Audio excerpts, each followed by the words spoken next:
Let's see.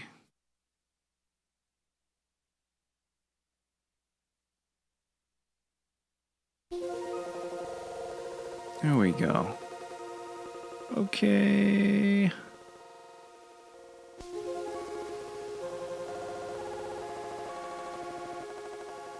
What do we got planned? We got some catching up on this queue over here. What is that?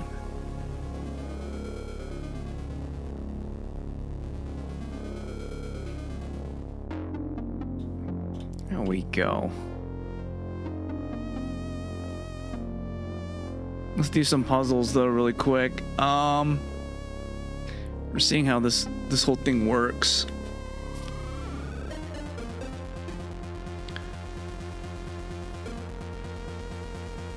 I don't know why. Oh, wow, that's like super delayed. Okay, there we go. All right.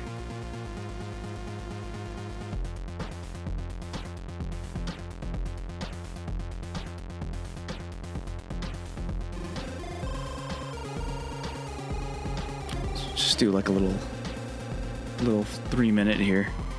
Actually, no, let's try to beat.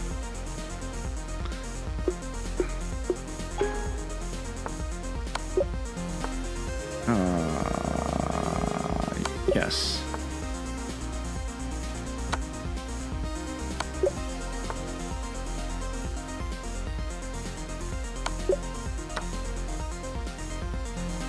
Easy. It's always them back ranks, man.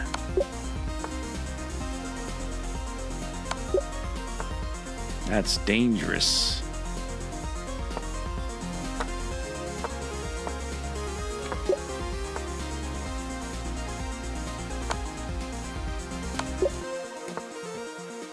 Alright, that's not even fair.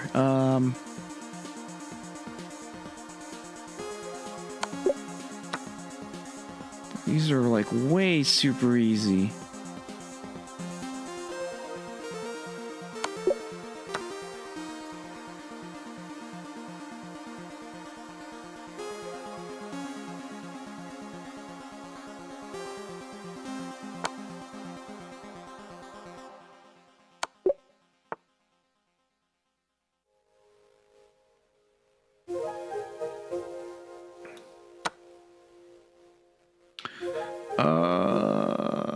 What do I do? Do I check it? Oh.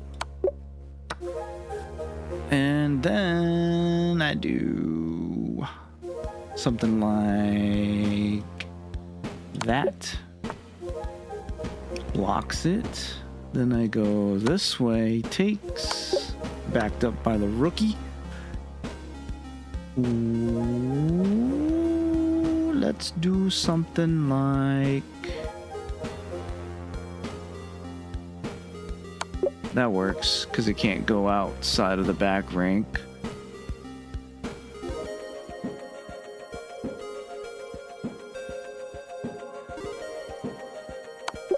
Yep, it's all covered there. This one's going to be interesting. If I go there, can't go there, can't go there. You can take. So let's do something like this one instead. There we go.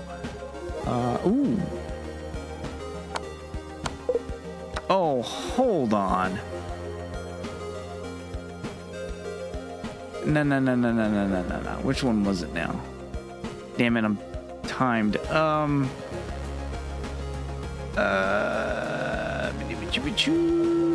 Dip. And dip. Let's see if I go here.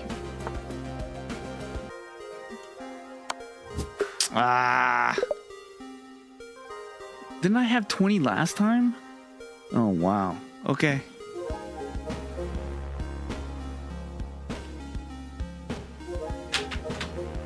So this is kind of just more so of a test stream too. So we are going to see how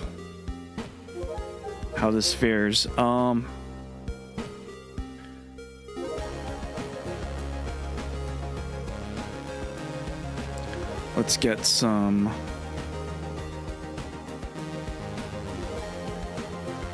Let's load up and catch up with some videos here.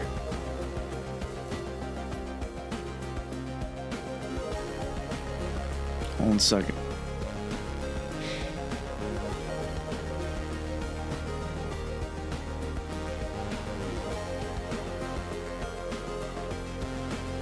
Of course.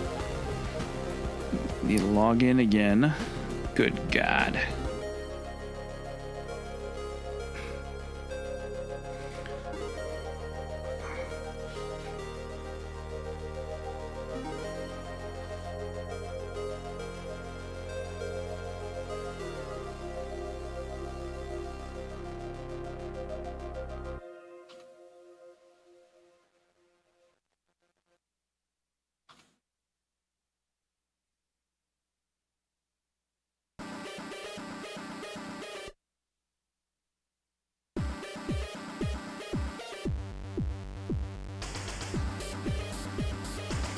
Weird, eh? Uh-oh. What? Ooh. That is weird.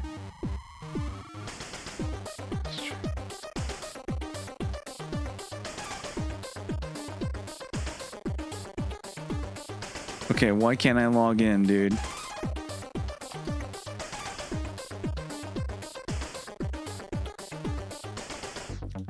YouTube, what's going on, man? What is this?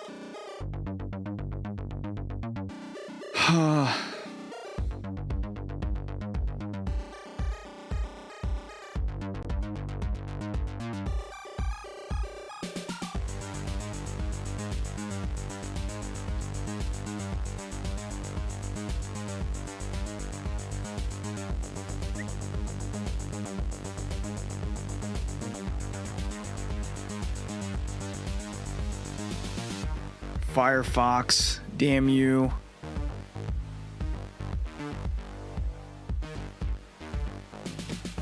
How do you...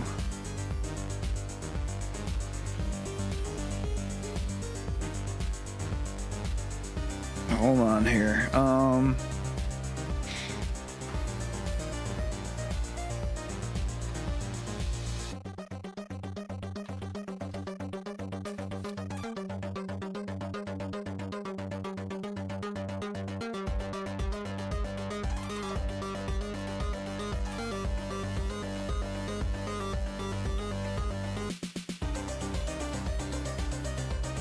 Well, at least we got some banging music while I figure this out.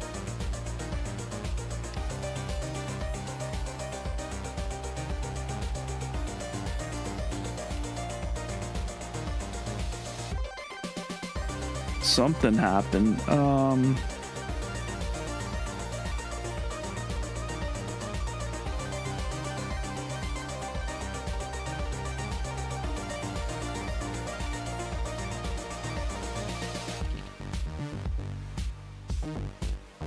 Dude, that is so weird, man.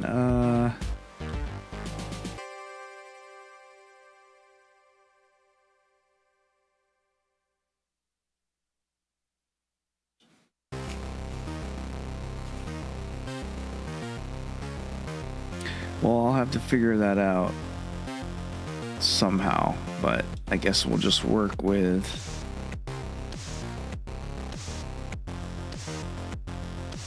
We just got to be careful here. Okay.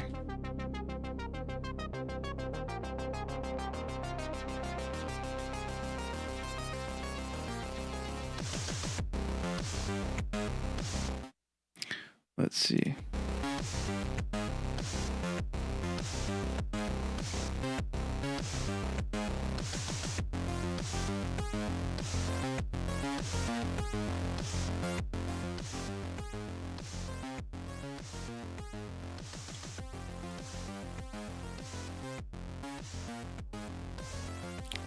There are a lot of videos here.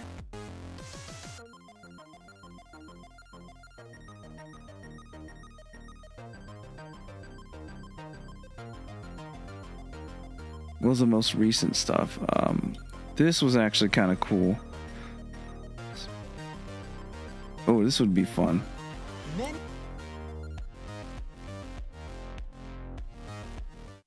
sci-fi movies can make you believe that everything happening in space is accompanied by some kind of sound effect, which is a totally false misconception.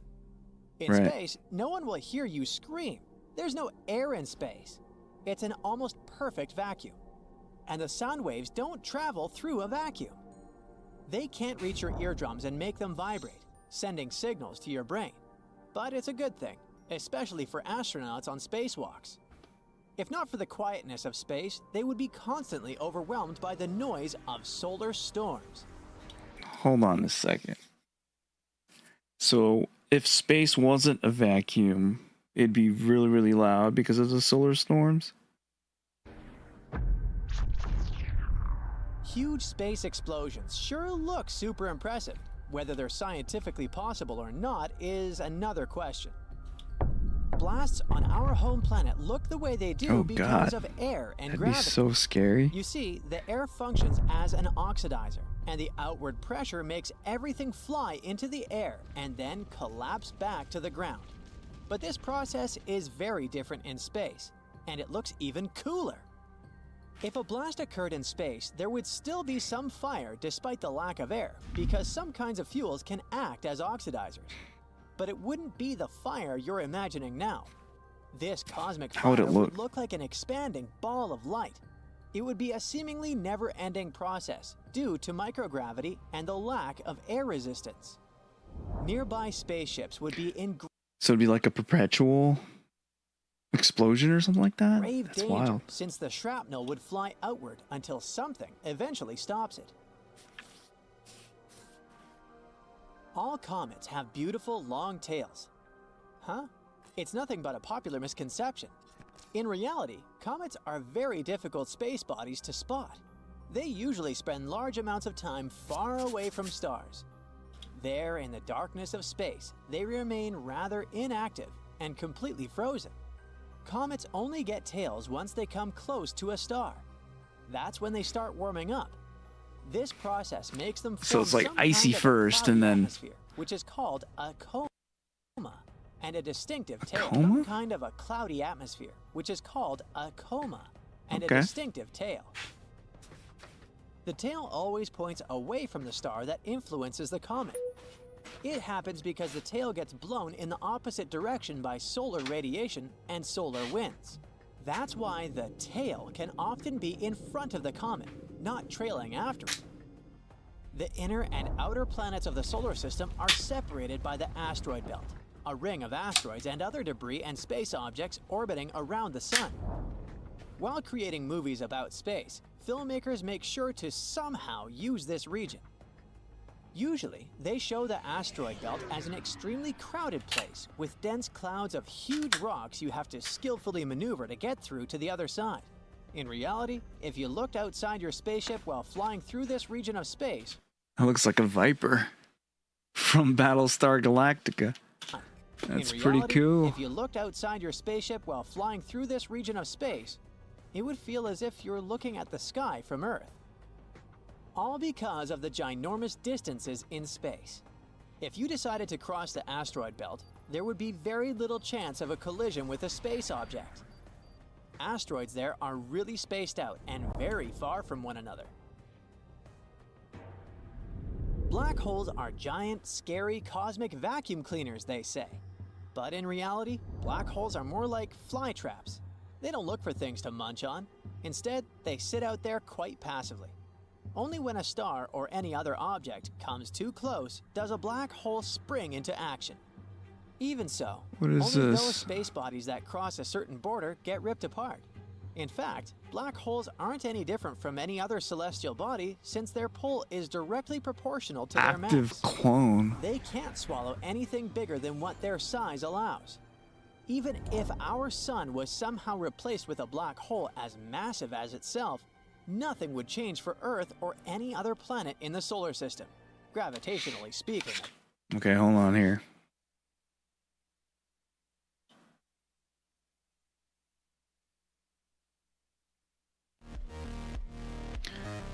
There seems to be something wrong with my camera.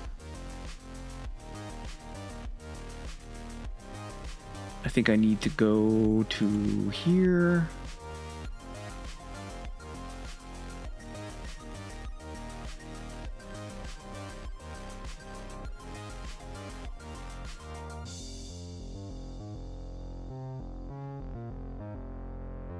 There we go.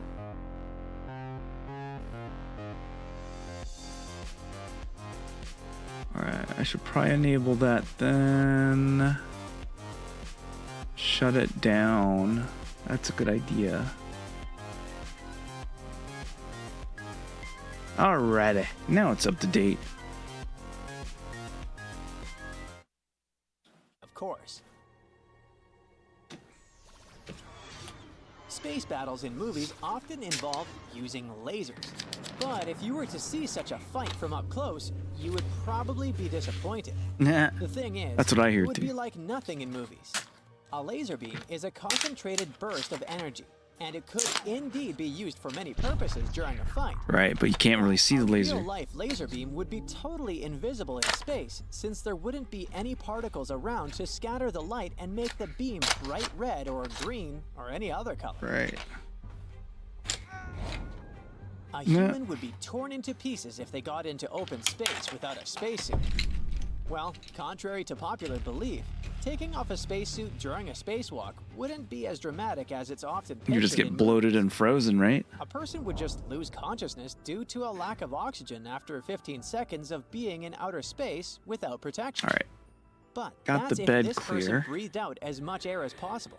Otherwise, this oxygen would damage their lungs from the inside, making after that, without when the it would protection of the freeze. spacesuit, the pressure inside their body would drop. This would cause even more serious trouble. And even though this person definitely wouldn't burst, they wouldn't want to stay outside for too long. People often believe that in space you experience zero gravity, hence the weightlessness astronauts feel on the International Space Station. But that's not exactly true. Gravity is one of the most important All right, forces I'm just that setting exist up, in the universe. getting a print ready here. Thanks to it, the moon orbits Earth and the sun doesn't float away out of our home Milky Way galaxy. Astronauts on the ISS do experience the effects of gravity, but that's not full-fledged. It's microgravity. The gravity on the space station is only 10% weaker than the gravity on Earth's surface. But I was wondering what this microgravity is. astronauts are constantly in free fall. The spacecraft, people inside, and all the objects aboard keep falling forward, not down, but around our planet, following a specific orbit. And since they're all falling together, the crew and the stuff inside seem to be floating. That's why astronauts can move things as heavy as hundreds of pounds with their fingertips. And even though microgravity is often called zero gravity, they are very different things. Interesting. A light year must mean time, right? Not No. really. Light years actually measure distance. NASA's definition of a light year goes like this. The total distance that a beam of light moving in a straight line travels in a year. And since light moves at a speed of 186,000 miles per second, a light year equals almost 6 trillion miles. It may seem as if the sun is always on fire. At least that's what it looks like in pictures and in movies. But in reality, our star is a giant ball of gas. Nuclear reactions happening in its core at all times make the sun burn. Every second, hundreds of millions of tons of hydrogen are converted into almost as much helium. Okay. During this process, huge amounts of energy are released as gamma rays. Then these rays turn into light. In other words, the sun does emit blinding light and incredible heat, but it's not actually on fire because no oxygen is involved in the process. So it's like technically not on fire. The speed of light is believed to be the ultimate barrier for people when it comes to space travel, and it's often thought to be impassable. There Totally looks straight out of Star Citizen or something. are many theories about what it might be like to reach that speed, but none of the equations account for going above it. And still, we know that at least one thing in the universe is faster than the speed of light: the rate of its expansion. Yep, the universe is expanding faster than the speed of light, baffling astronomers and casual sky watchers alike. Or at least we can say so in terms of the speed of different objects, like faraway galaxies relative to each other. At the moment, it's not something scientists understand well. The rate of the expansion of the universe is proportional to how far something is, too. The farther it is from us, the faster it's moving away. But even though we don't get the mechanics of it yet, we've got our proof, even though it's theoretical so far, that some particles might be able to travel faster than the speed of light. Some scientists think there could be more That's cool. things out there in space that could challenge this speed barrier. All we need to do is find them. What's this?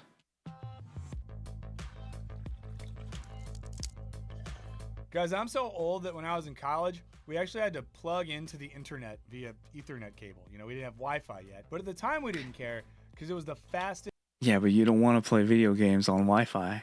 Come on, man.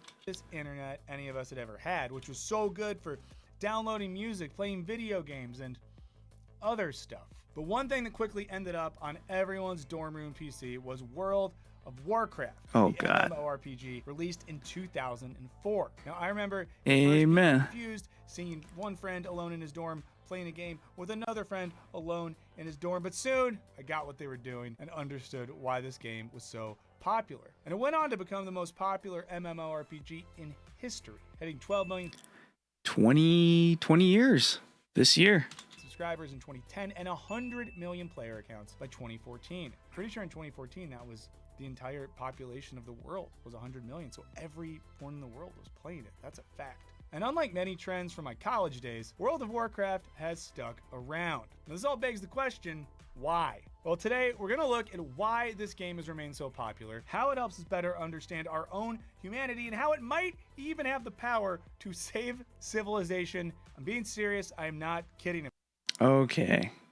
This is going to be interesting. Let's see what this is about. About that one. Before we keep going, I wanted to give a quick shout out to our friends over at Icy Veins. If you are an avid World of Warcraft player and you want to dive a little bit deeper into the game and have access to stats, guides, maps, news, all that sort of stuff, check out Icy Veins. And definitely check it out if you want to learn about the newest expansion, World of Warcraft, The War Within. We have a link to it down in the description.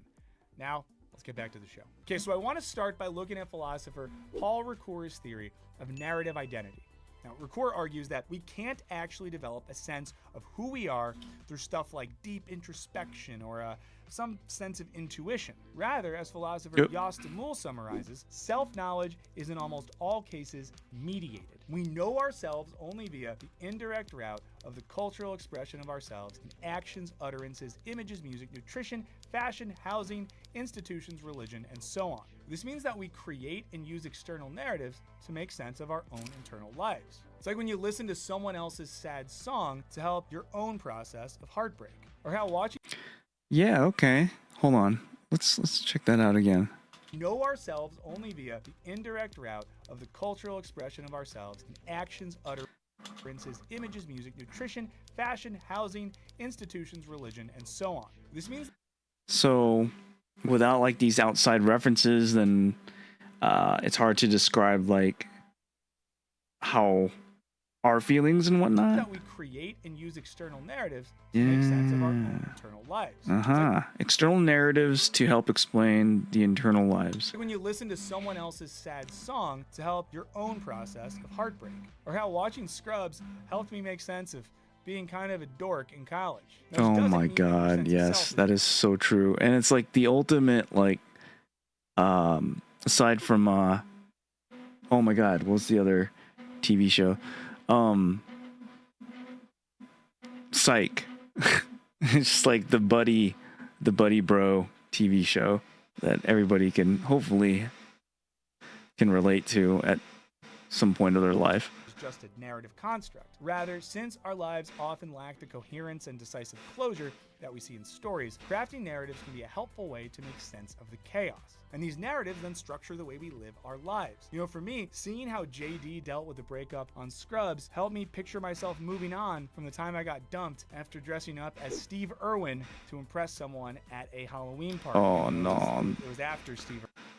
Oh, no. After he died? Come on, man. That's just, come on. That was your first mistake there.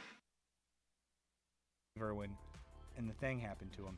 I spoke in an Australian accent the whole night. Oh, I won the no. costume contest, and then she left me for her ex-boyfriend. According to Demul, Well, that's why. it's complicated by games like World of Warcraft. Now, just like narratives in traditional media, games help us construct our sense of self in the form of our ludic identity. Scholars use ludic, the Latin word for play, when they're talking about game theory. Now, Demul describes how ludic identity differs from narrative identity, writing, whereas in the case of narrative identity, the predominant tendency is toward an increase of closure and thus concordance, i.e. consistency. In the case of ludic identity, the predominant tendency is toward an increase of openness. The ludic self is in search for new possibilities in order to increase the field of possible action. So, ludic identity is almost like limitless, boundaryless. The intent is to explore a new self. It's like how when you need a break from your main character, World of Warcraft will let you create alternates, up to 65 per account. See, and that's funny because, yeah. And with the War Within, playing alts has never been easier with the whole warband system thing too, so that's pretty nice. So narrative identity is about making sense of the past, while ludic identity is about creating new possibilities for the future. That means narrative identities tend to make us identify with our previous choices and behaviors, which can limit our conception of what's possible. Now, in contrast, the act of play helps us seek out new ways to behave. And we see this in how players construct their characters in World of Warcraft. As researchers Tiziana Mancini and Federica Sabia, you can kind of see this too happening in like Bethesda games, like you're going to create like a character that's almost opposite of who you feel like who you are in order to act those out, and just for better or worse, so I can kind of see that, the ludic identity. Note, oftentimes the avatar is the product of an idealization process, which involves differentiating the avatar from the actual self so that it resembles more closely the ideal self. Aha. So in a way, it may be opposite, but in reality, it's closer to what the actual self is. Interesting. So I think I kind of see this too, like with my experience with like playing around with like in VR chat, and how it's so easy to just adopt the identity of the avatar or whatnot, or just knowing that you're in this level of anonymity where you can kind of just freely express yourself. And again, for better or worse, we see that with people in VR chat, with what they say. It kind of gives you an insight of their actual self. So maybe that's kind of what this is. And exercising or developing that ludic identity helps bring that actual self out. That's kind of interesting. While someone's offline character is typically a source of reference for their avatar, the avatar gives room to experiment with character traits they wish they had or didn't have. Often that means crafting characters that are more extroverted and conscientious and less neurotic. Crafting a ludic identity thereby gives us the opportunity to break free of our narrative identity. See, that's pretty cool because like we see that in RPGs just in general, and I think that's what's kind of exciting with those types of games, is being able to explore. And now it doesn't always have to be like a drastic change or anything like that, but it's like me, for example. I mean, I'm a short king. I might create like a 7-foot character just because it would be cool to experience the world of Warcraft being 7 feet tall, in a ludic identity thereby gives us the opportunity to break free of our narrative identity. And according to Demul, the ludic identity is powerful, playing a constitutive role in our cognitive development and in the construction of our identity. It's arguably more impactful than our narrative identity because of the intense emotional investment players pour into gaming. As Sherry explains, when you play a video game, you enter into the world of the programmers who made it. You have to do more than identify with the character on the screen, you must act for it. Identification through action has a special kind of hold. Like playing a sport, it puts people into a highly focused and highly charged state of Okay, well, identification through action has a special kind of hold. mind. For many people, what is being pursued in the video game is not just a score, but an altered state. That altered state is facilitated by the creative potentials of our ludic identity, which can enable us to explore our selfhood and decision-making processes, and even work through old emotional hangups. Wow. I can kind of see that in just retrospect and just looking back. Kind of a self-reflection as well. I mean, just seeing, like, for instance, in The Last of Us, you know, very dramatic and you know, the story, the plot line, and then just trying to imagine what you would do in those situations. I think through you playing, well, see, but that's different though, because you're actually, those are like set characters, but still, it's like putting yourself in that position through the character, through the avatar. World of Warcraft, alternative futures not constrained by past behaviors are especially possible because the game innately posits your character as a work in progress who can improve any number of skills or crafts as you play. Now, getting good at the game is at its core about working on yourself. That's right, you don't have to go to therapy anymore. Yo, let's go. World of Warcraft is my therapy. Just play World of Warcraft. This is not medical advice. Don't follow it. World of Warcraft is especially ripe for identity construction because unlike traditional linear games that limit choices by design, World of Warcraft is what game scholars call a rhizomatic game. Rhizomatic. Choices by design, World of Warcraft is what game scholars call a rhizomatic game. Now, the rhizome is a concept that philosophers Gilles Deleuze and Felix Guattari used to describe nonlinear networks that lack a sense of traditional order or connection. In the context of World of Warcraft, the game is rhizomatic because it doesn't lead you down one consistent path. Instead, players have seemingly infinite possibilities, which require... But, you know, if you want to be like S tier, you got to follow that meta, bro. And then everybody's going to like try to get the same weapons, play the same way, have the same perks, etc. Constant decision making. According to anthropologist Bonnie Nardi, this makes possible a release of creativity and a sense of empowerment. And often those decisions force you to examine your fundamental morality. One study from 2012 found that video game players, rather than disengaging with their real-world sense of right and wrong, rely heavily on their gut sense of morality, making gameplay less a chill way to blow off steam while shooting murlocs, and more like a process of actualizing your own ethical code in a different sense. That's interesting, because I kind of I've seen that, like, at least in myself. It's just a way, it's like a playground to exercise that, yeah, for sure. Especially in like Bethesda games where you just have a lot of that rhizomatic, I guess like those RPGs would be a rhizomatic game as well, because it's just more so than Warcraft. I think it spans out, just disregarding like the mechanics, I guess. There's a little bit more openness and freedom in those types of games. And like Baldur's Gate. Setting. And for Demul, the act of forming your ludic identity can have profound implications on your real-world sense of self. Indeed, organizational researcher John C. Lee Brown even said he'd rather hire a level 70 guildmaster from World of Warcraft than an MBA from Harvard for a corporate job. Oh my God. Now we're gonna push in, okay? Do not go all the way into the throne. Yeah, it's that classic meme. That classic meme that, you know, you can put that on your resume, that you're level 70 guildmaster. Which, yes, and I've discussed this too with some friends. It does show, you know, it is a good example of some good team building skills, leadership skills, and whatnot. But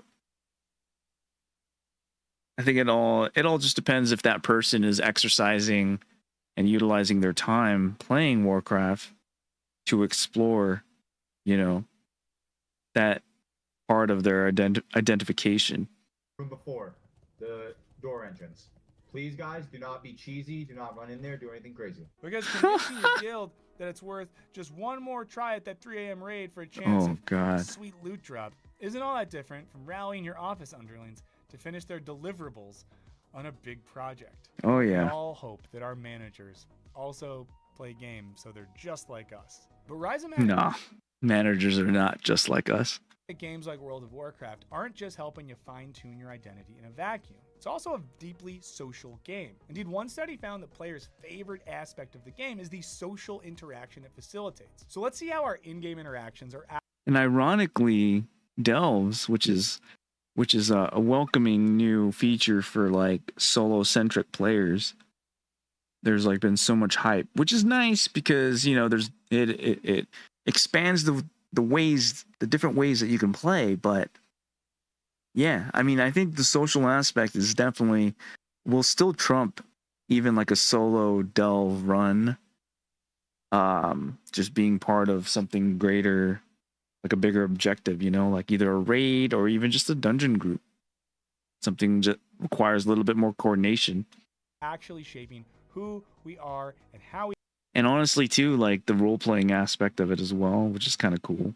behave right here in the real Not world. like that, It though. helps to view World of Warcraft as a subculture, specifically a leisure subculture. A scholar Okay. Renee Glass notes, functioning in the subculture requires a social contract, social etiquette, and other behavioral protocols which govern social interaction. For example, you go looting with your teammates, and when you're divvying up the spoils, you're supposed to honestly choose need or greed when you roll. Players Right. take the honor system seriously. You know, pretending you need something you're merely planning to sell, especially if another teammate actually needs it, can even get you kicked off a team. Yeah, that's pretty jacked. There's definitely social contracts and you know, rules that are like unspoken, right? Guild. Succeeding at the game requires collaboration, which creates incentives to conform to these social norms. There's often a general sense of reciprocity on display, even in fleeting interactions, like when you do a kill assist to save a random player a trip back to the graveyard, or when tailors in capital cities stitch bags for new players. But attaining mastery This isn't all anything new to World of Warcraft, but it has definitely allowed these concepts, you know, to reach a wider view or a wider group of, you know, audience. However many players they said that WoW has acquired in the 20 years. at certain skills doesn't just help your character, it can also build your social capital within specific communities as you collaborate on ever more difficult raids. As scholar Right. Eric T. Lofgren writes, friendships are formed within the game. Large numbers of players work together for months to achieve common goals, and many players strive to create a believable alter ego in the virtual world, complete with the weight of responsibility and the expectations of others. Because of this, some scholars argue that MMORPGs aren't actually games, but sprawling social spaces. I agree with this, and it's so funny that people are starting to say this, and it's a little bit more accepting now. It just seems so funny that maybe 15 years ago or something, this would have just been laughed at, but it really is a social space. This whole thing about this whole like metaverse, you know, BS. This is it. You don't create. You don't build. It's just gonna happen naturally. And so that's why like Fortnite, World of Warcraft, things like that. That's the real these sprawling social communities, this metaverse, that concept with an alter ego and whatnot.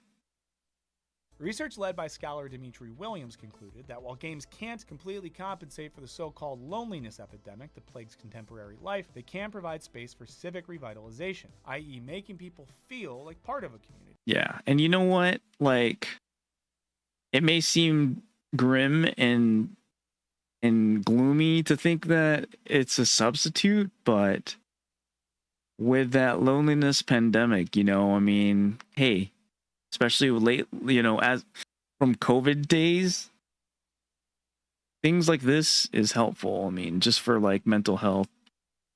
And in a way, it's like it's a game, but it's still reality because there's still a player on the other side of that screen. You always got to think about that.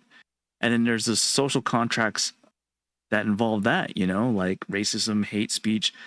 Aside from the actual like terms and conditions of the program or the platform you're playing on, the game itself, you know, you generally exercise those social contracts. You try to maintain those even outside of the game, at least if you're not a psychopath or a sociopath. We see this across digital gaming environments, which are generally characterized by shared, arguably stressful activities that are particularly effective at facilitating identity fusion, especially when the experience Identity fusion. Effective in facilitating identity fusion. Are challenging and engaging. What is that? Like melding the alter ego with like the real? Consequently, researchers find that the resulting friendships are more intimate than friendships formed in other online spaces. But specific aspects, I can see that because there's always that common goal of like the raid, you know, there's like shared traumatic experience, like having to grind some raid boss, you know, for 4 or 6 hours a night until you can finally get that clear. I've definitely experienced that, and that is a bonding experience that's tough to duplicate or replicate outside. Aspects of World of Warcraft may be extra conducive to community. Like just like on a Discord server or any other online communities, as this guy said. Such as the raid scenarios that require players to repeatedly coordinate their movements while under intense pressure. I'm coming up with 32 point.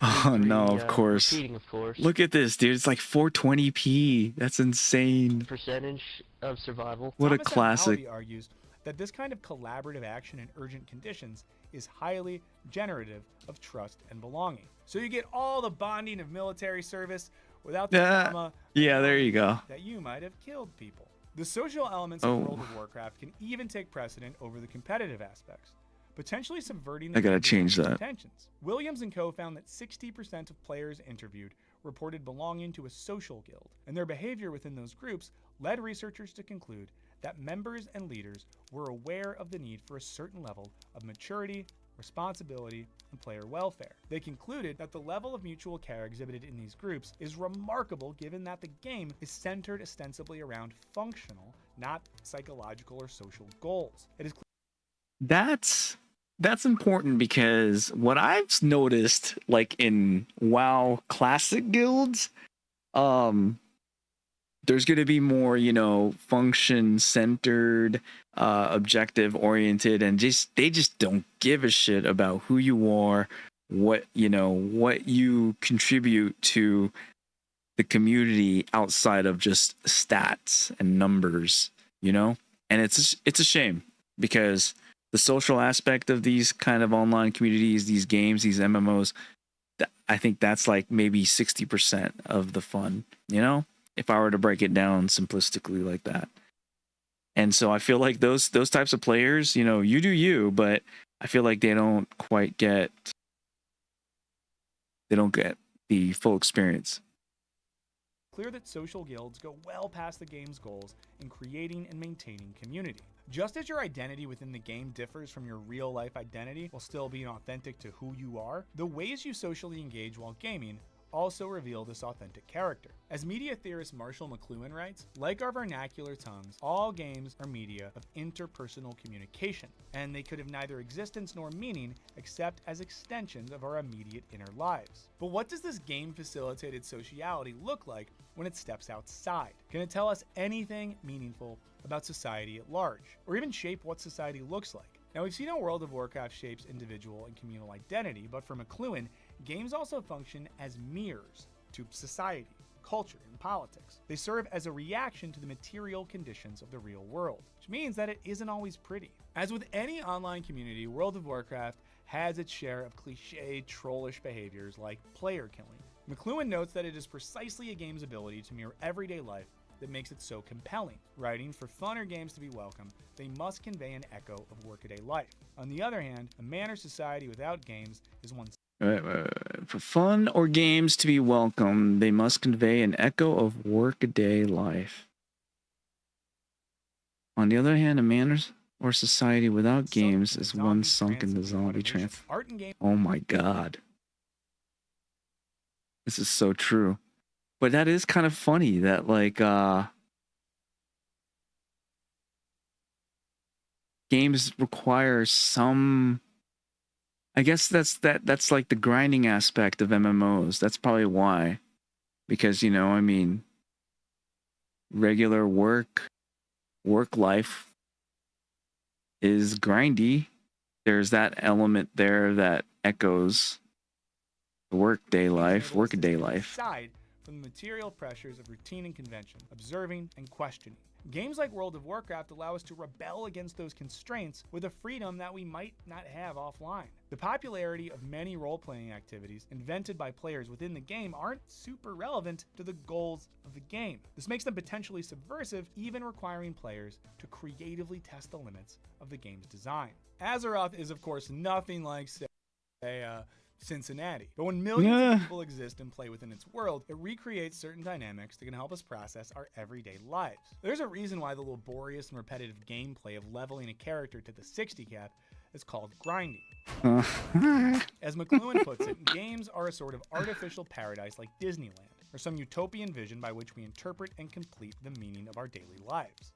See, I've heard there's that idea of like the theme park MMOs too. That's kind of funny that I don't know if that's related to this idea. Aspects of World of Warcraft, like its emphasis on self-improvement through difficult and repetitive work, mirror real phenomena and provide catharsis from the pressure of our daily lives. And this is why, somewhat remarkably, the way players conduct themselves in game can offer a viable model for how large populations might behave in real life. Let's consider the Corrupted Blood incident of 2005. Oh, I remember about this. That was kind of cool. Oh my god, I forgot about that. The boss of a new region, Hakar the Soul Flayer, cast so-called corrupted blood it bugged out. Intended to remain contained within that region. Yeah, and like people brought it back to the cities and stuff. That was so funny. Programming oversights resulted in corrupted blood spreading across the game world, partly via infected animal companions and asymptomatic NPCs. Oh my god, it was COVID-19 in World of Warcraft, like 15 years before. Holy shit. All my other NPCs out there, I see you, but I can't do anything about it. It's eerily prescient of what went down in 2020. As a number of gameplay elements helped fuel the uncontrollable epidemic, I swear I didn't watch this before. Died off. Meanwhile, players with healing abilities acted as first responders, rushing to infected areas to help the sick. Other players purposefully sought to get infected to further spread the disease. In this part, Blizzard Entertainment attempted to quarantine the infected, which didn't really work out. Many players did the most relatable thing: opted out of World of Warcraft entirely while they waited for the bug to be fixed. Now, wow, what a concept, right? Shelter in place, huh?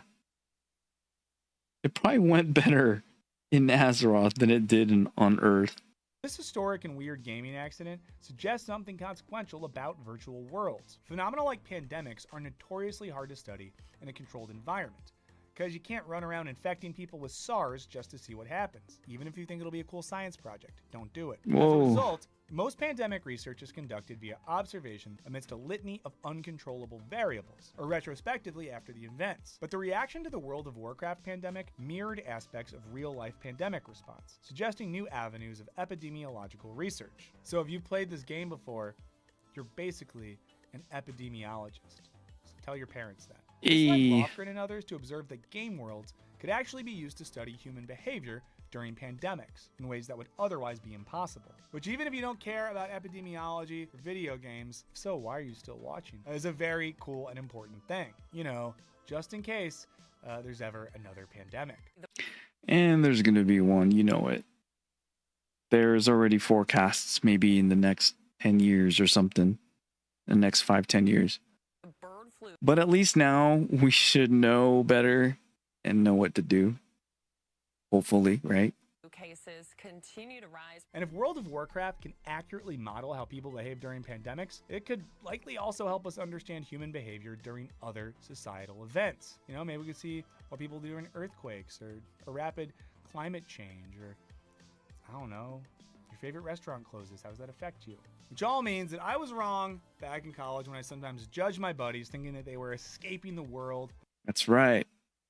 by skipping class to play World of Warcraft all day. Rather than being a pure abstraction from human life, the game offers a unique peek into human behavior. And that, ladies and gentlemen, is why it's what makes these online community worlds just so intriguing and interesting. And people just tend to come back for more. Behaviors. Oh, it's a lot better than we usually do. All right, chums, ready, guys? let's do this. Leroy Dragon! Oh, Which means that it classic. can teach us about everything from human connectivity to self-improvement to how we respond during pandemics. And this can be useful to all of us, even if you have no desire to win the Stranglethorn fishing extravaganza. But what do you guys think? Is World of Warcraft less about escaping the real world and more about shaping it? Let us know what you think in the comments. Thank you so much for watching this. I would say so. I agree. That was a good video.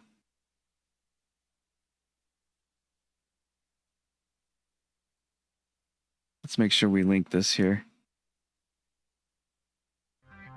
Let's try to do this live here since this is the first time.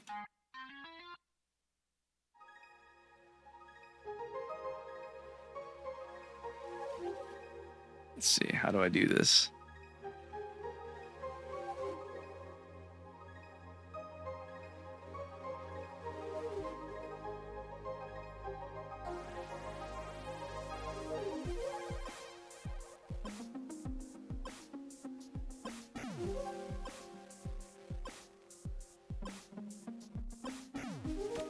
Can video games make you a better person?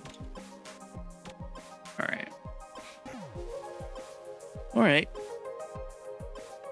That was a good vid. I think it's a good like reflection, right? Like as I was kind of saying, like with the whole ludic identity, it helps shape it. It can help people understand themselves a little better. Putting themselves in you know, safe but stressful situations. They can kind of see how they would react to them. And the whole sense of just being part of a community, even if it is virtual, there's still people behind it. So that's always something that's unique to these games. And I think that's probably the key here. That's different from the single player RPGs that I was mentioning, is that those are RPGs, these are MMOs. So there's a lot more. Single player RPGs allow for more freedom in developing and expressing that identity because there's less constraints, I guess.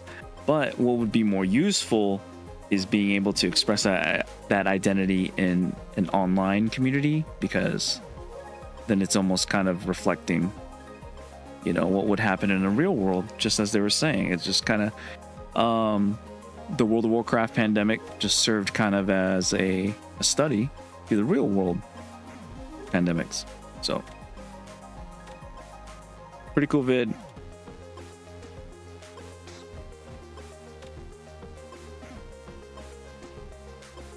Let's see. I had a whole bunch here. There was I don't know, like some of these. Ooh, this is good. Let's check this one out. For how much fun video games can be, why is it sometimes so difficult to get ourselves to play certain games? This is a question I've had for a long time, but it's been on my mind even more recently. We are quickly approaching the 1-year anniversary of Legend of Zelda Tears of the Kingdom. And I haven't even finished this one. Okay, which is kind of funny because I bet this video is going to cover how they kind of abandoned the game and now they're trying to get back into it. 125 odd hours with the game, this title hasn't finished it. Unfinished in my library. I don't even know how it. Gosh, that's like me in Outer Wilds. And I might have to replay that too. And I intend on it, but yeah, just haven't done it yet. The facts of this situation seem so simple. I was really enjoying the game, and I want to experience the ending. So why does it feel so hard to just pick it back up? Every time I look over very at good the question. sizable layer of dust that's accumulated on my Switch, I wonder what it is that's preventing me from jumping back in. Today, I hope to answer that question and more. You may be shocked to learn that this is not the first time I've found myself in this situation. In fact, I'm quite sure this is a challenge that many of us face. So, a couple months ago, I set out to... Hold on here. I'm gonna brew some coffee here really quick, so I'll be right back.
Okay. We're back.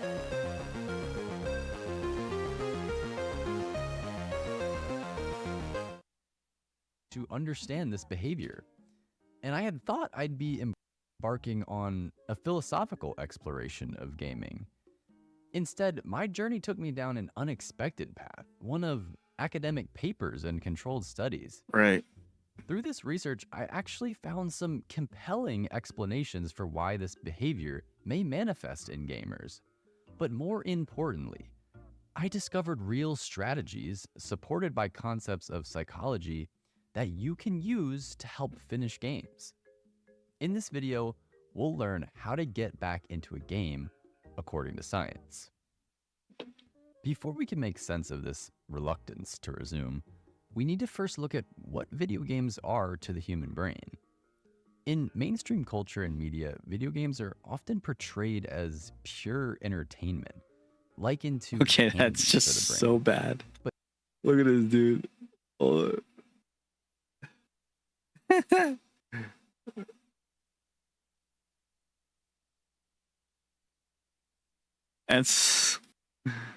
It's just so cheesy. In mainstream culture and media, video games are often portrayed as pure entertainment, likened to candy for the brain. But as most real gamers know, they are vastly more nuanced than that. That's right. Every game will That last video we saw fall somewhere on the spectrum of cognitive demand. A virtual slot machine, while technically considered a video game, oh boy, will be far less taxing on the human brain than playing something like Civilization. Sure. And yet, if you asked a seasoned slots player to describe their strategies, they would probably have a lot to say about things like payout tables and percentages. Every kind of game is designed to challenge the player in some way, from learning basic controls to mastering optimal strategies. Even interpreting narrative elements and investing emotionally into the characters of a game can present our brains with tangible work.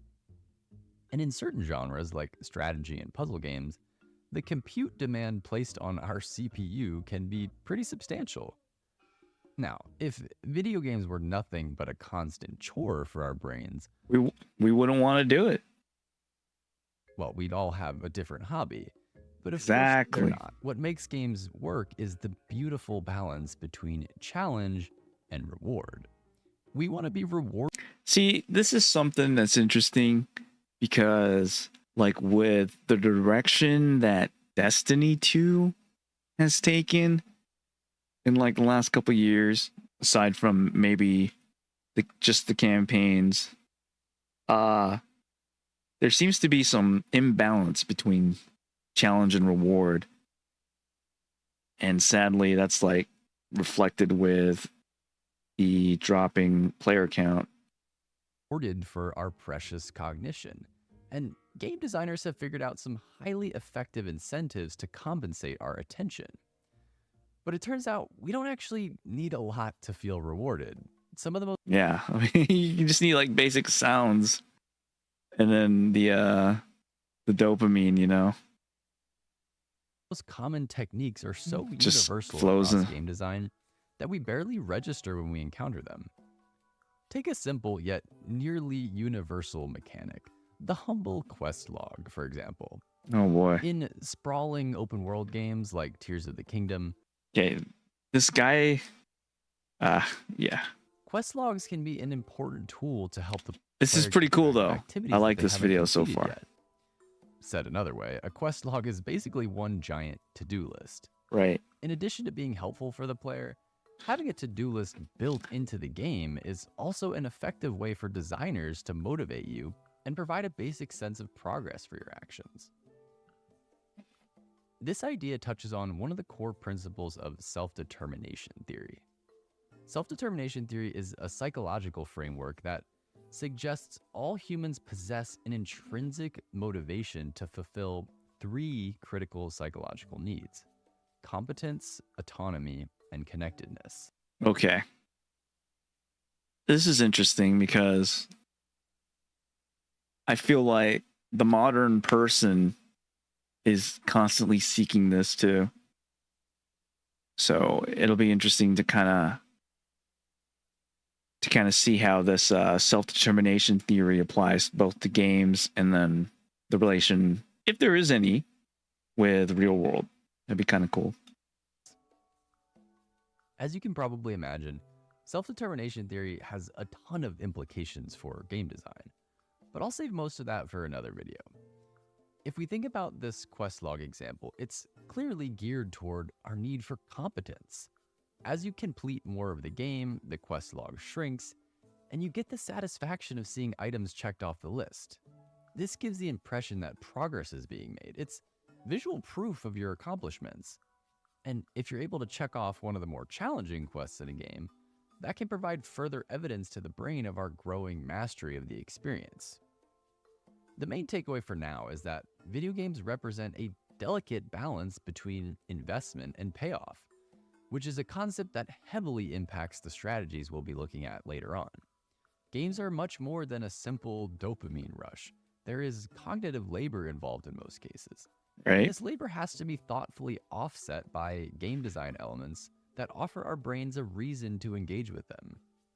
Leveraging our innate drive to get better at things, which is a facet of self-determination theory, is just one example of how designers motivate players to stick with their games. So, now that we have a bit of context as to what's going on in our heads when we engage with games, we can start to unpack what might happen when we disengage. The list of possible reasons why we stop playing games is essentially endless. I mean, life happens, we have commitments, we get distracted, and we forget. I talked a little bit about this in a previous video, but the modern gaming...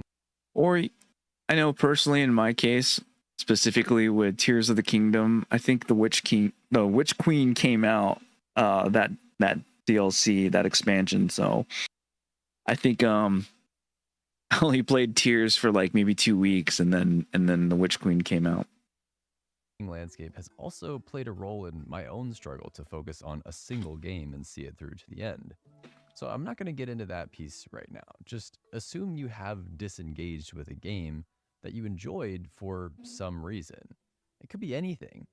Maybe you were having a lovely time with Octopath Traveler 2, but you got a little too cocky and decided to ignore that prompt warning you of imminent danger. Now you're stuck in an unbeatable boss battle with no option to flee. Okay, that's just bad, like, game design, I think, just to... Unless it forces you to, like, save... Oh, no, it wouldn't if it keeps you stuck. I've never played Octopath. And it's been over an hour since you hit a save checkpoint. Oh, that would never happen to me, but maybe it happened to you. No. Okay, that's fine then. I take it back. I retract it, because if it's down to the player, and if the last time they saved was an hour ago, that's on them. So you've moved on for now, but part of you still thinks about Octopath Traveler 2. Part of you may be frustrated that you've taken... Octopath is like the Outer Wilds. Such a long break from it. And yet nothing changes. You continue to play other games, struggling with the thought of booting it back up. Oh, God. The most critical factor in a situation like this is that there was an interruption event. Something came along and broke our habit of engaging with the game. Now, again, this interruption could be anything. Is there like a strength? Is there a difference between the severity or the intensity of this event? Or is it always just going to be something that, like, our mind is waiting for it to happen subconsciously, and then we find that interruption event, and then so we take it as a way to temporarily or indefinitely step away from the game? If it's a subconscious act, I don't know. As long as it was significant enough to affect the habit we had formed. Right. So even a seemingly harmless decision, like trying out a demo for a new game, could be the interruption that throws the train off its tracks. The event that interrupted my Tears of the Kingdom playthrough was the launch of Starfield. Now, oh wait, was it Starfield? Or was it the Witch Queen? It must have been Starfield then. 'Cause yeah, I dove into that game. Okay, I can relate with you, man. I knew exactly when this event was coming, so in a sense, I signed myself. All I knew was it was some big game that Tears of the Kingdom was kind of like a secondary thing. And in all honesty, too, Breath of the Wild, at the time when I was playing it, it was like a certain time of my life where I was able to put in like 300 hours into that game and like fill out like notebooks of notes for the puzzles and whatnot. Like I really got into Breath, and I think for me, I just didn't want to do that again. I felt like I had to for Tears, so maybe subconsciously I was just willing to give it up too and find that interruption event. Up for failure. But at the time, what I didn't know was that starting Starfield would lead me to not finishing Zelda. If I could go back, I would have made a different choice. What I discovered in my research is that getting the train back on the tracks can actually be harder for us than simply finding another train to hop onto. Yeah. But why is this the case? One potential explanation takes us right back to self-determination theory. We talked about how our need to feel competent is highly relevant to how games are designed.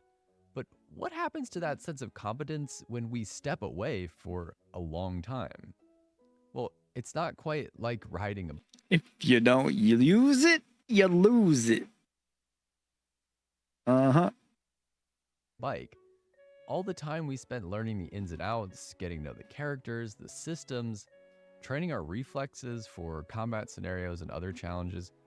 For most of us, that stuff doesn't get to live in our brains rent-free. When we disengage with a game, those circuits go dormant and the information begins to fade away. It starts to become more memory than active knowledge. And the longer that break is, the more we can lose. Suddenly, we're staring at an uphill battle. When we think about the idea of booting that game up again, our brains seem to push back a little. Yeah, right? Because then it's like, I'm kind of experiencing that myself recently with Street Fighter 6. Like, I haven't touched it in almost a year, like the whole season.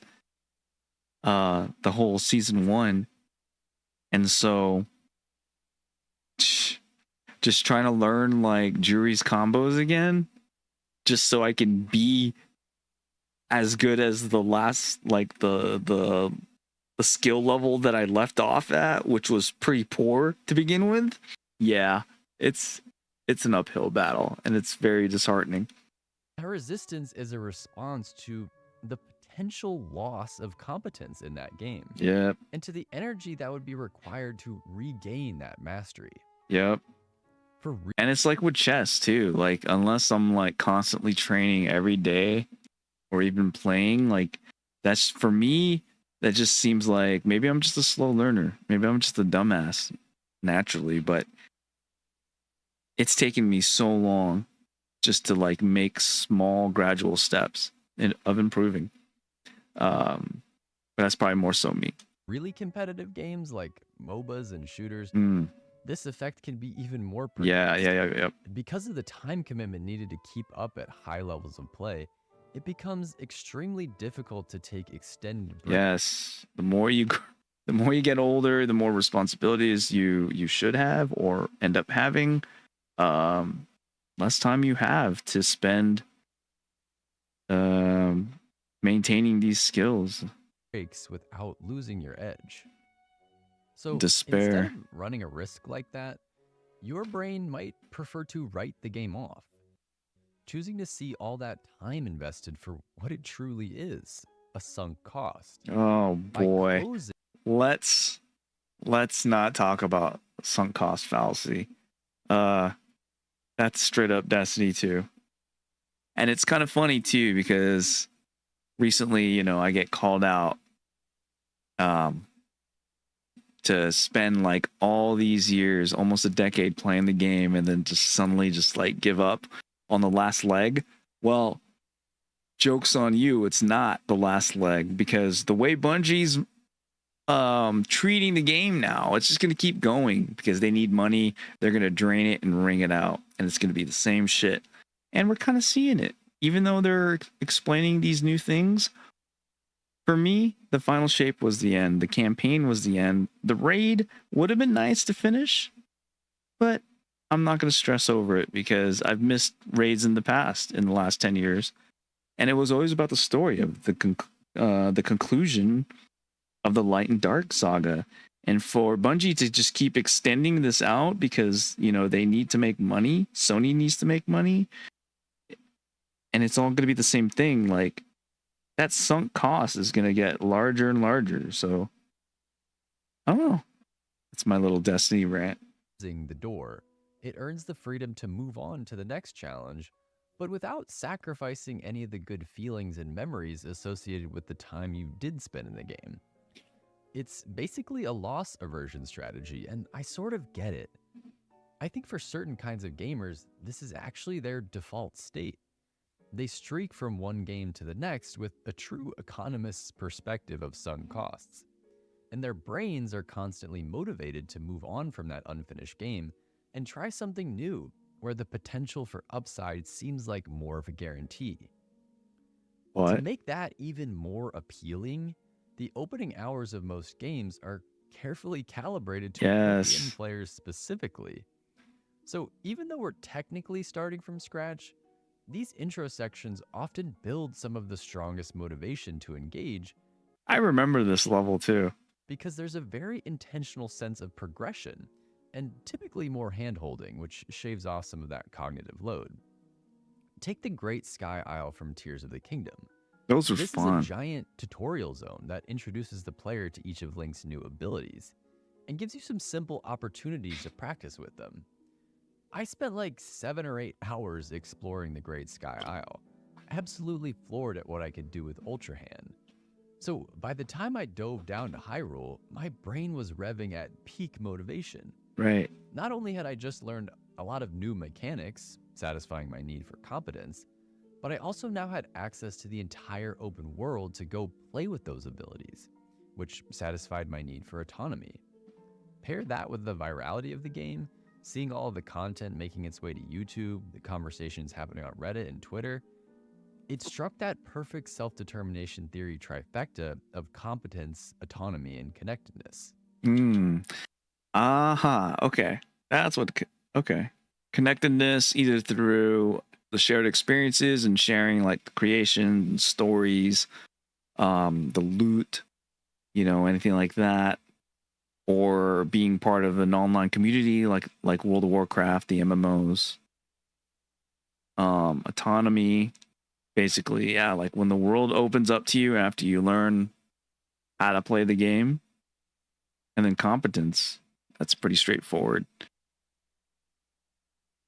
When it comes to getting back into games, SDT hits us with a double-barreled shotgun. The first slug demotivates us for fear that we've lost competence in something we've invested energy into. I see. And the second slug tempts us into starting a new game entirely. Oh my God, that's so funny. That's a good point, because I was even considering that too with the Outer Wilds. Just feeling like if I were to hop into that save file, if I were to load that save file, I'd be so lost. I might as well just start over, right? And then I guess that in itself is just kind of like preventing me from actually playing the game, either loading up that old save file or starting over. Because our brains crave that opening segment experience of figuring out how things work. And just relearning everything too, right? Because as we were talking about how with the mental bandwidth and then just forgetting details or skills and whatnot, because if you don't use it, you lose it, right? So what can we do about all this? While it's certainly interesting to explore the theoretical explanations for this behavior, that wasn't my main objective for this video. I wanted to learn how to prevent myself from getting into these situations with games, and I wanted to finish Tears of the Kingdom. Yeah. The big question then is, how do we counteract these behavioral patterns that seem to be so deeply wired into our monkey brains? Well, I'm going to say maybe not get so lost into one game. I don't know. I have good news and bad news. Uh-oh. The good news is that I found a handful of different techniques that can help us overwrite our native programming. And I'm going to describe 2 of those techniques in just a second. The bad news is that these strategies are closer to supplements than painkillers, which means you'll need a little bit of discipline to use them effectively. But for those of you who just want something simple and practical, I have a powerful bonus strategy. Okay.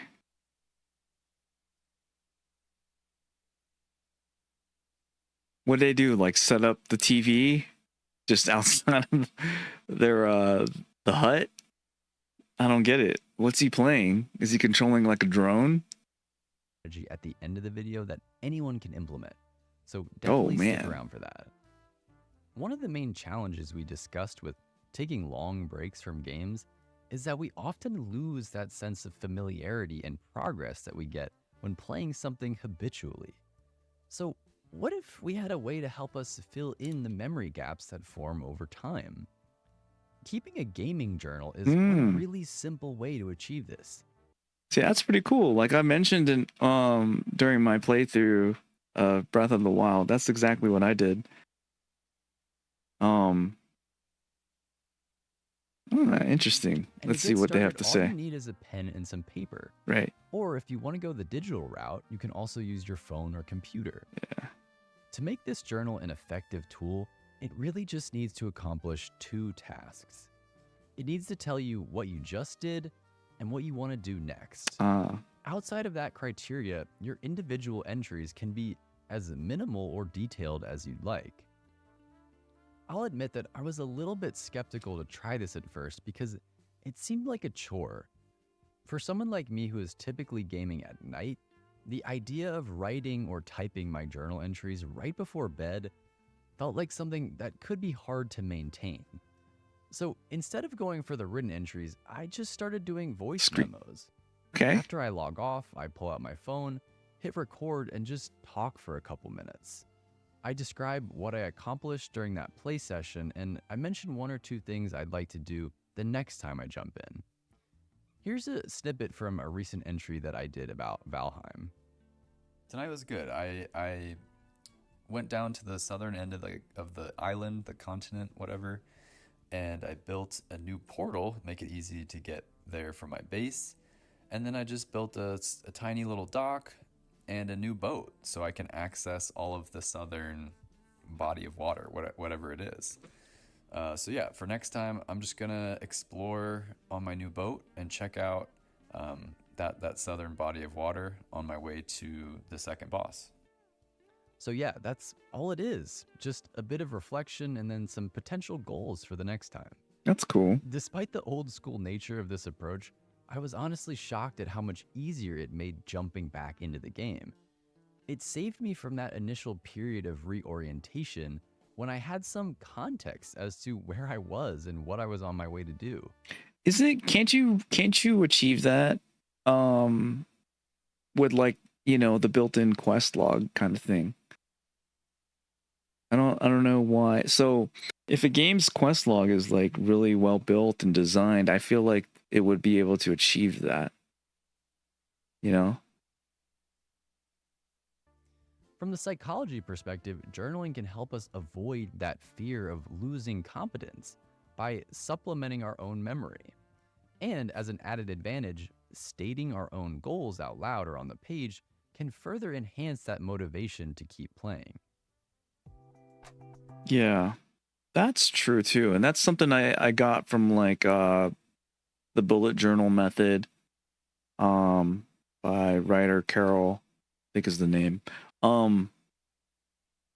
Yeah, just being able to write and document what you intend to do kind of helps keep you on track.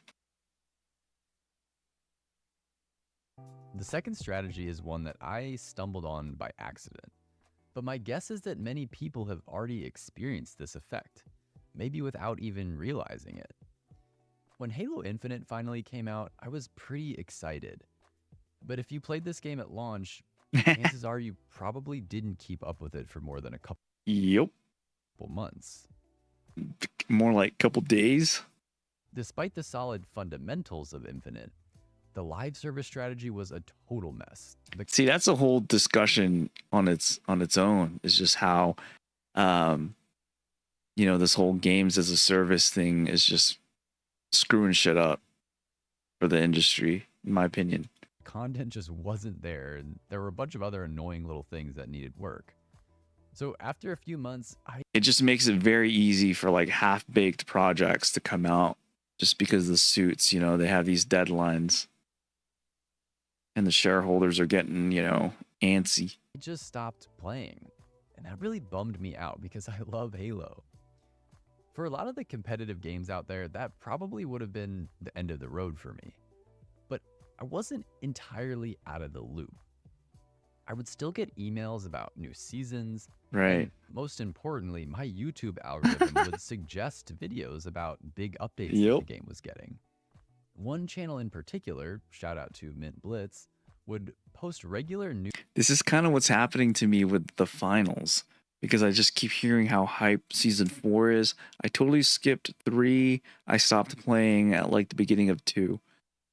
But from what I'm hearing, and my algos are just feeding me these videos of these creators that are just praising season 4 for the finals, and I'm just like, oh. And seeing that's a game that's easy to get back into, other than the competence level. But because there's not really any sunk cost or anything like that. It's just a matter of just relearning how to play the game. So that's always possible. News and reaction videos about the game. Every so often, I would get curious and check out one of these videos. And hearing about the exciting progress that the game was making, or how much fun people were having with the new content, that exposure actually replenished my motivation to log in. So that's the second strategy. Seek out positive exposure related to the game you're trying to get back into. Okay, positive exposure. Because we know negative won't bring you back. But see, sometimes that's hard, because if algorithms are just feeding you all negative stuff, yeah, I mean, I guess that's a whole different discussion too. In whatever medium works best for you. This can also be customized depending on what kind of game it is. For multiplayer and live service games, watching competitive gameplay or following new content updates might be effective. For single-player titles, you might find it more impactful to read through fan praise on the game's subreddit. What's a little harder, though, is trying to avoid spoilers. Or maybe have a conversation with a friend who you know loves that game. My personal go-to... It's like, so I grinded this dungeon like 50 times and I finally got that god roll, bro. Hell yeah, dude. Method is to read or watch positive reviews of the game. These reviews remind me of many of the reasons that caused me to like the game in the first place. True. Making it much easier to build up motivation to experience it again. The additional benefit... Okay, I make jokes and stuff, but like, in all honesty, where is it? Where's those bros? When you're able to share like positive news or just be able to talk about a game with other people, that does motivate you to get back or to continue playing it. So on the exact opposite of that spectrum, if you don't have anybody to share it with, then yeah, it gets really hard to maintain interest in it. I guess that depends on the person themselves, but if they need that motivation, that little bump to just keep playing or keep at it, it does help when there's other people there to help. And I guess it doesn't necessarily need to be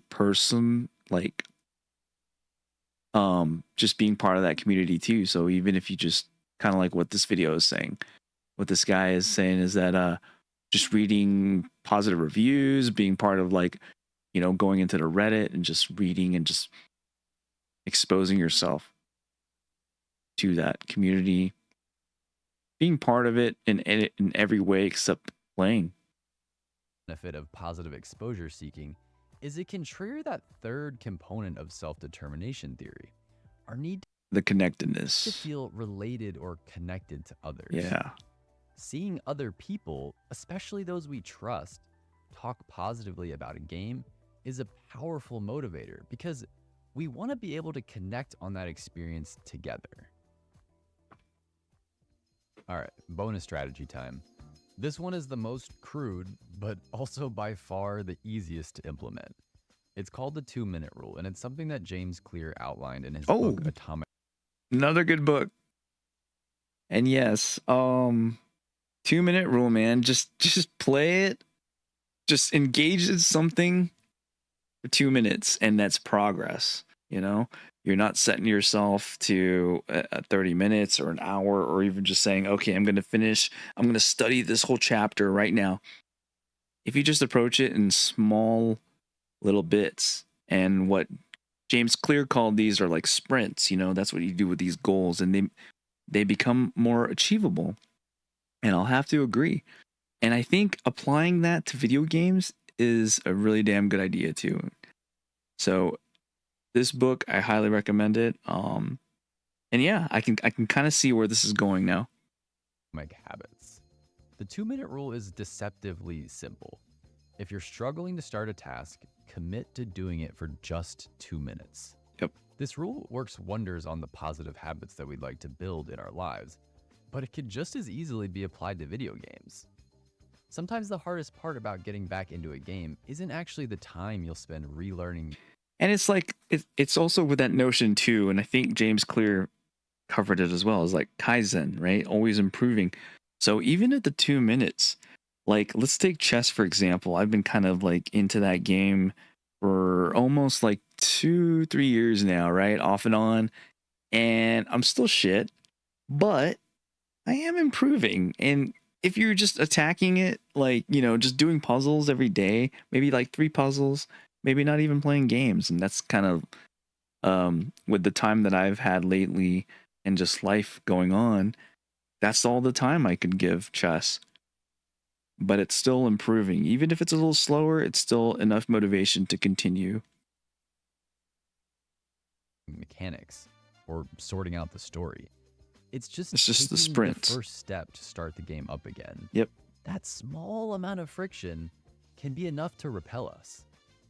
So here's how you use the 2-minute rule. How funny would it be if it took 2 minutes just to start the game? To break through this barrier. Tell yourself you'll play the game for just 2 minutes. That's it. You're going to Boot up find the yourself game playing and longer. Commit to a couple minutes of gameplay. You can do whatever you want in those 2 minutes. It doesn't matter, as long as you make it past the title screen. After 2 minutes, the choice is yours. If it was really unpleasant to experience, then by all means, move on. But chances are, you'll keep playing for a while. True. That's the beauty of this strategy. By reducing your commitment to something so minimal, you effectively lower that mental barrier to entry. Once you've started, the inertia that was keeping you from the game has already lost most of its power. Before you realize, those 2 minutes will turn into an hour, and just like that, you're fully re-engaged and the train is back on the tracks. This 2-minute rule is what finally got me back into Zelda. So if you only try one strategy from this video, I hope that you'll give this one a try. In fact, let me know in the comments what game you would use the 2-minute rule on. I'd be curious to see if there are any common trends. Getting back into a game, especially one that you put on pause for a while, can feel like a daunting task. It's a situation that is all too common for gamers, and I don't see it becoming any less prevalent in the future. Thankfully, there are super smart people out there who study why humans behave the way we do and how our brain circuitry actually works.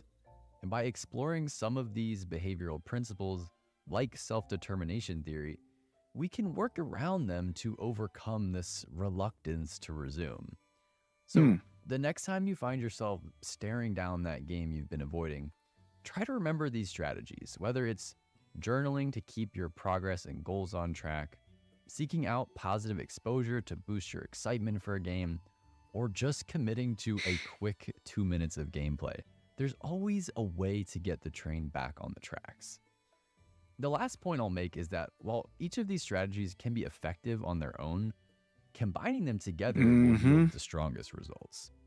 Starting with the 2-minute rule will get you over that initial obstacle, but if you also build in a journaling habit and regular positive exposure, that will be a hard game to put down.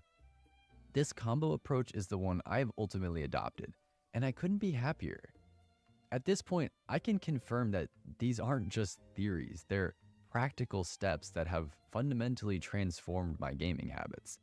And I believe they can do. Yeah, I can definitely say that about the journaling. I bet if I had done that with Tears, I probably would have been able to get back into that game, especially like once I thought to, you know, take a break from Starfield or whatever was coming out at that time. Do the same for you. That's a good video. Thanks for watching. If you found this video helpful or insightful, leaving a like or comment will really help my small channel grow. And if you're interested to see more videos like this in the future, consider subscribing to the channel. I would love to have you on board. Take care, y'all. All right, I'm gonna link that one too. Hup. Hup. Hup. Hold on, go back here. Share copy.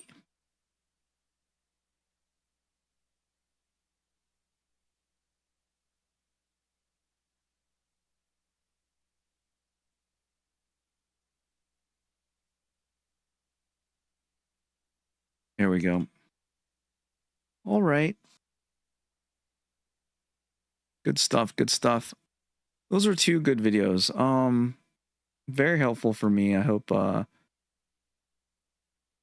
it was as helpful for you, whoever gets to watch this. I appreciate it. This is the first stream. I'm going to be coming out with more stuff similar to this here on this channel. And then check out the gaming channel if you want more gaming oriented videos. But I know this is video game related, but it's more on the commentary side. So that's my intent here on this channel here. But yeah. So I guess I've been kind of putting this off too, and in a way doing the whole 2-minute approach to this and just streaming and just picking out videos and just catching up, working on the queue, little sprints to the goal.